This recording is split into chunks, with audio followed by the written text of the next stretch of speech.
Alright, here's the update on the bathroom. All the sheetrock has been hung. Now today I'm just going to mud up all the seams. Thinking to put some crown molding up there, so I'm going to have to go and pick some up.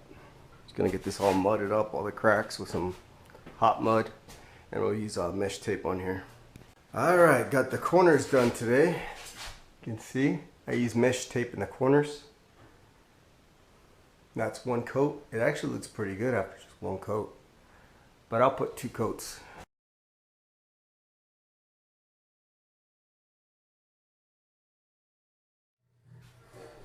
Alright, all the corners are filled. What I fill it with, it's with some easy sand. And that one's got a small crack right there, and that one will just be filled in with caulking.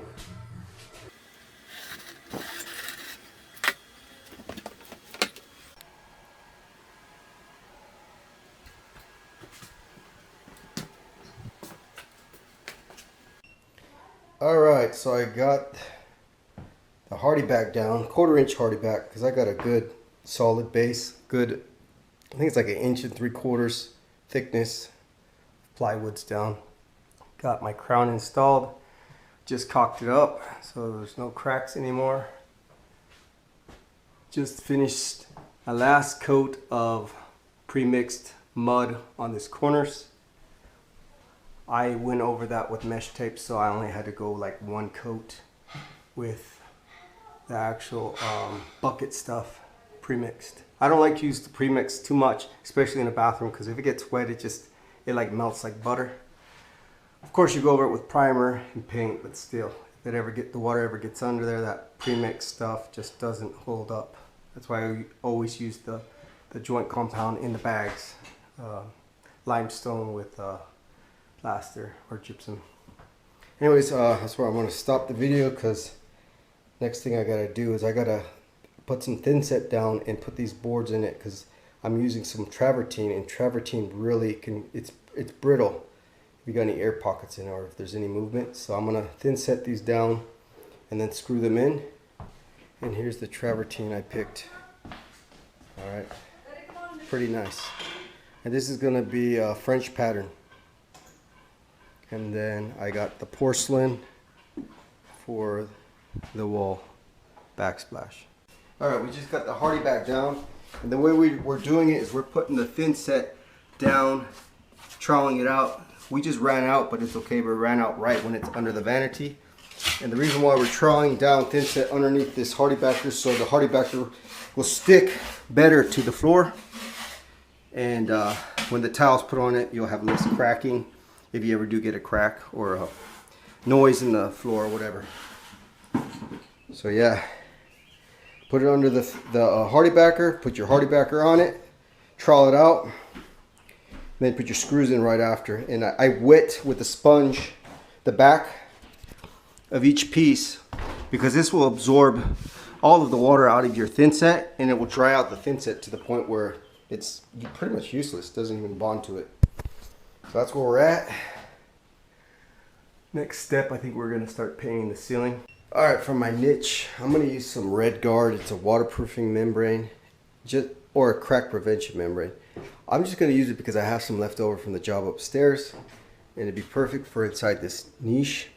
Now the thing is, it's a tub room. You probably never even get really a whole lot of water in here, but I'm gonna do it anyway.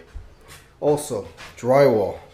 You can put your towel directly onto the drywall, but it will not stick as good if you use a primer over this. They sell special primers.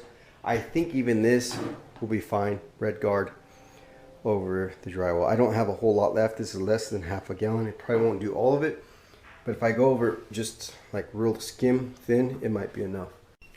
All right, so this stuff will be pink in color, and then it will dry to a red color when done. And it's almost like a very elasticy gel stain or something, or a gel coat, fiberglass world, but it's a lot bendier, almost like silicone.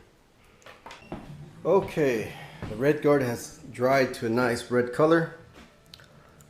So next, I'm gonna put some Kills PVA primer on my new drywall. And I've never used that stuff before. I always use Kills 2, the regular Kills 2 stuff. But the PVA is supposed to be a sealer and seal up all this drywall, so you don't have to put so much top coats on it. It'll cover good. But I'll let you guys know at the end of this video if it even works good or not. So this is the stuff I got. It's about $65 for a 5-gallon. And it does, I think, 300 square feet a gallon. So 5 gallons, I'll do quite a bit.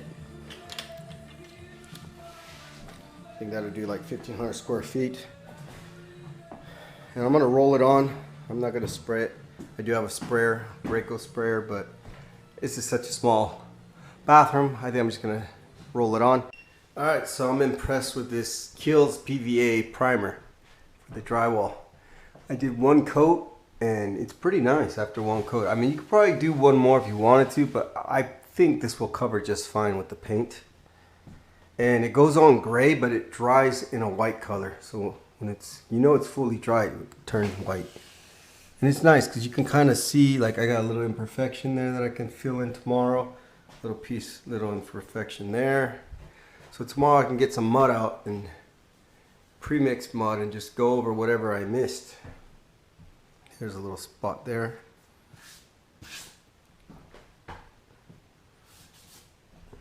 So yeah, I definitely recommend this primer for drywall, for new drywall. And I use this nap here, 3/8 nap, smooth to semi-smooth surfaces. All right, just finished painting the ceiling. Ice sculpture is the color. It's got a bluish grayish tint. And I painted the crown pure white, 2 coats on the crown. I only needed 1 coat for the ceiling because I primed there. And it's looking good. Installing a chandelier. It's kind of a modern style one. Okay, and that's how it looks. You got these wires that hang down. You got to put the crystal at the end and then just clip it up onto these little hooks up here. And they're real crystals. So it's pretty cool. Tub will be underneath it, so I'll give it a little bit of a cool look to it. And you know, it's about, I don't know, 6 feet up, so it won't hit your head or anything. But again, the tub will be here, and that'll be right above the tub. So when you're using the toilet or the sink, that's way off to the side. It's not like it'll be over your head. Yeah, so I don't know how many crystals there is, probably over 100. 16, 17, 18, 19, 20 by 6. 120 of them. And here's all the crystals.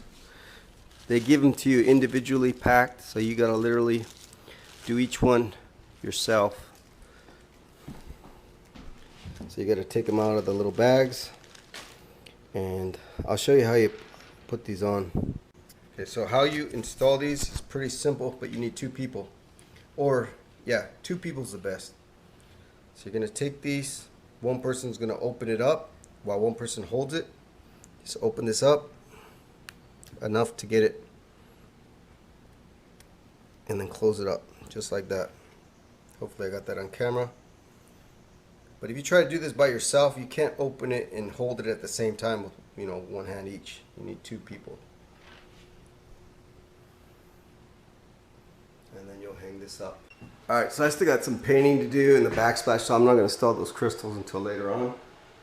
And here's a quick look of how the chandelier will look all put together.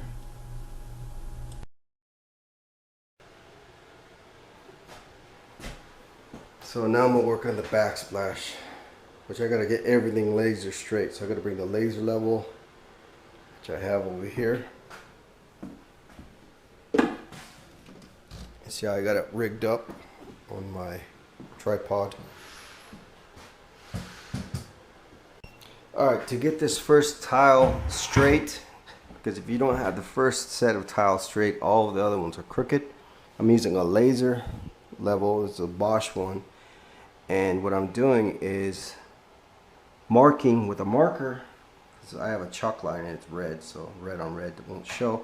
I just went and took my marker put a straight edge on that red line, and got my mark, which is straight. Because this floor, it's pretty level, but it is off by like 1/4 of an inch, and I'm talking at the ends. At the ends, it's a little bit higher, like 1/4 inch, like the last foot on both sides. So it drops 1/4 inch in the bottom, but it's fairly pretty straight other than that. So I'm gonna have to use some little shims and stuff. A lot of people will put a piece of wood down and they'll just put it on a wood. I'm not gonna do that. I'm just gonna shim it with some spacers, and I'll follow my marker line. And then once you got the bottom one down, the rest should be straight. If anybody's wondering how thick my subfloor is with everything I got, it's nearly 2 inches. A little bit over 1.75 inches, almost 2 inches. So you want it real thick if you're doing tile. I seen a lot of people go over like 1 inch thickness in the tile, and you're gonna crack your tile. It's not thick enough. You can't have any bending, any vibration in your floor. It has to be solid. All right, there's the backsplash. Got 3 rows up, and yeah, we're not done as you can see, but just want to show you how it's going. If you didn't use these clips, little lash clips that I got, this thing would be very hard to keep straight. These little clips here, flat tile leveling clips. That really works. It's 1/16 of an inch, the one that I got, but by the time it pulls at it, it kind of leaves it more 1/8 of an inch. And so that's what I really want anyway, to get my grout in there. Alright, here's the finished wall with the tile, porcelain tile, and a little mosaic up on top. And the rest of the wall will just be painted. Maybe put a picture there or something. And the tub will be where I'm sitting. And you can see up there, chandelier will be hanging down, little crystals. Comes down about, I don't know, 3 feet I think. 30 inches or 3 feet. And I'll finish this off all the way around. And then once that's done, I'll do the floor, travertine. That took me a lot of work to get that nice and straight.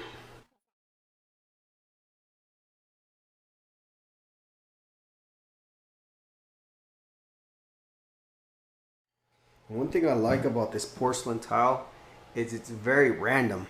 All the design, it goes all different directions. So it doesn't really matter which way you put this up. The Carrera that I had upstairs in my bathroom, the pattern was really hard to line up. This one's just really easy to do, because the pattern, even if you have it like one vein goes this way and one vein goes that way, it doesn't matter because you got all kinds of other whites and beiges and grays that are swirling around. It's really cool. So there is repeat patterns, and what I do is I put all the repeats in a stack. So this is all repeats of that same pattern. Same with this one. And I just go down, and then you'll get to somewhere that's only a few repeats. And so those ones I'll use, the ones that have a lot of repeats, I'll do it like behind the tub and behind the sink where you don't see it. Because I hate when I see porcelain and you'll see a pattern and then you'll look somewhere else and you see the same pattern. I don't really like that, especially if the pattern is like right next to each other. Like you'll have one there and then one there and it's the same pattern. It just makes you feel like it's fake. And if you can get the patterns all spread out where you can't tell that any of them are alike, it just makes you feel like that's a slab of rock that was taken out of the earth and put on your wall, even though it's porcelain. Alright, here's where I'm at. Backsplash is almost completed. All I have to do is finish off the mosaic going all the way around. And I'm pretty much ready to do the floor. I'm doing a French pattern for the travertine here. It's got my little printout that I did and got everything laid out first how I want it. You know, if you do that, you're not going to be disappointed later because you know what it's going to look like.